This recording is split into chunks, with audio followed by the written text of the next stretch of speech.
আলী আহসান মোহাম্মদ মুজাহিদ। 1948 সালে জন্ম তার। 1971 সালে তিনি মাত্র 23 বছর বয়সের এক তরুণ।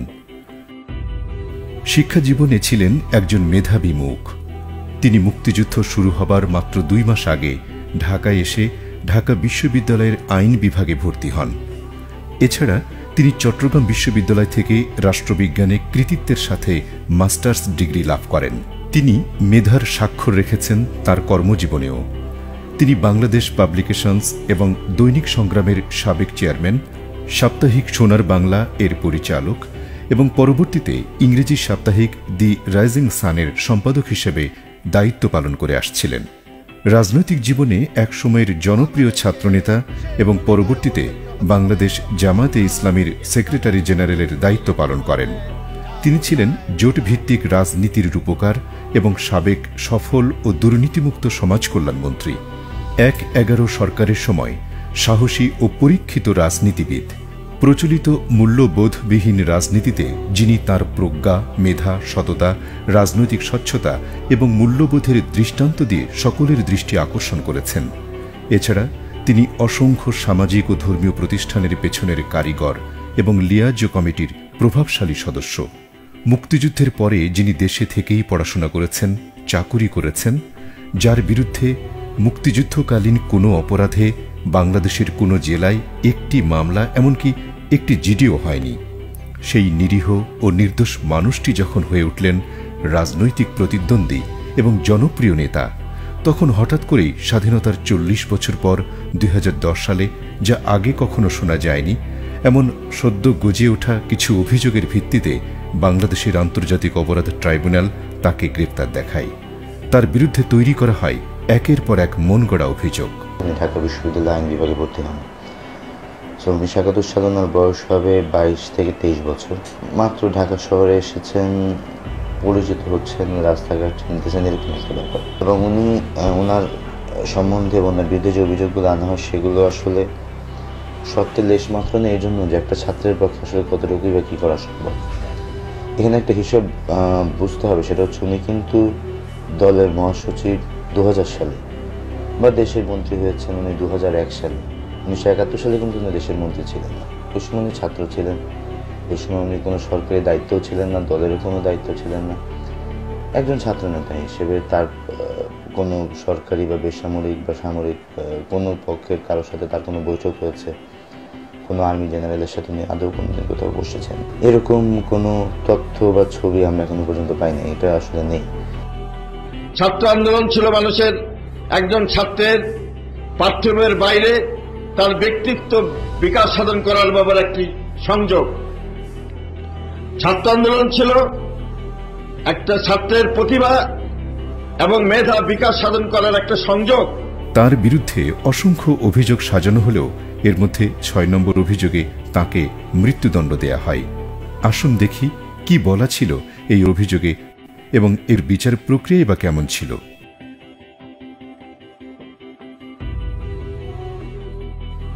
6 নম্বর অভিযোগে বলা হয় যে 1971 সালে মোহাম্মদপুর ফিজিক্যাল ইনস্টিটিউট বা শারীরিক শিক্ষা কলেজ পাকিস্তানি আর্মিদের একটি টর্চার ক্যাম্প ছিল।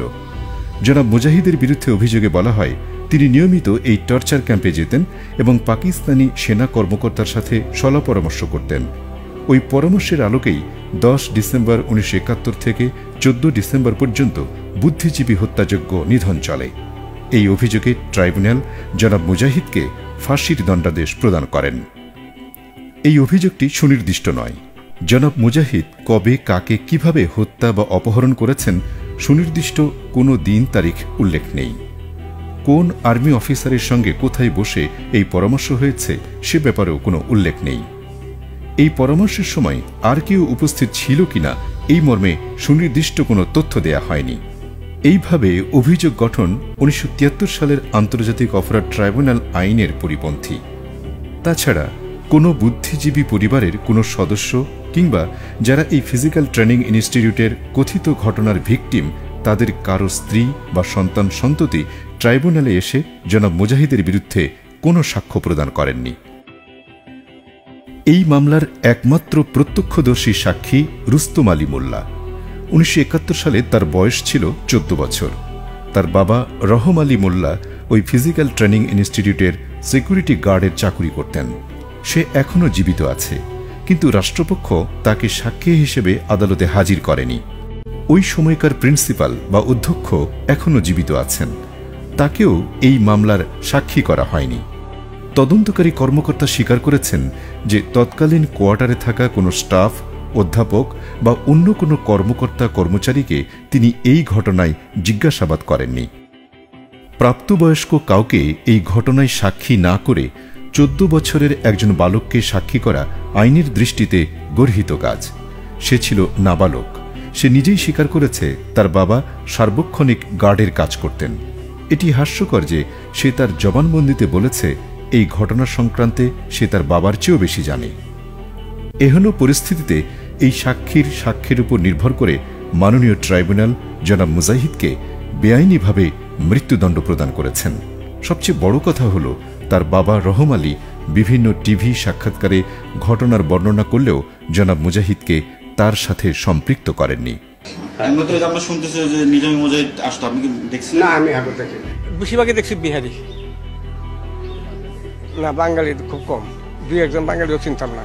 চিনতাম যদি বাড়ি ঘরে থাকলে থাকতে চিনতাম, ওরা অর্থ নাই তো।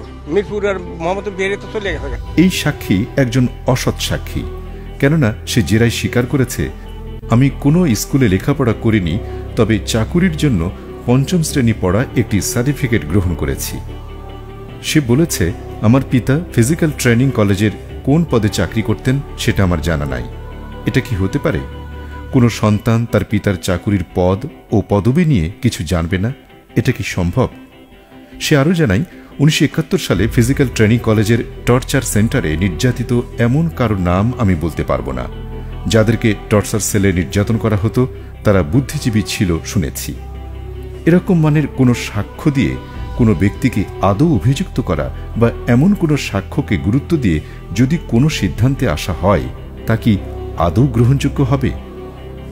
সাক্ষী জেরায় স্বীকার করে যে পূর্বে কোনো সাক্ষাৎকারে সে বা তার পিতা 1971 সালে মুজাহিদ সাহেবকে চিনত, তাকে দেখেছে, কিংবা জনাব মুজাহিদ সাহেব ফিজিক্যাল কলেজে যাতায়াত করতেন মর্মে বিটিভি বা পত্রিকায় কোনো বক্তব্য দেয়নি।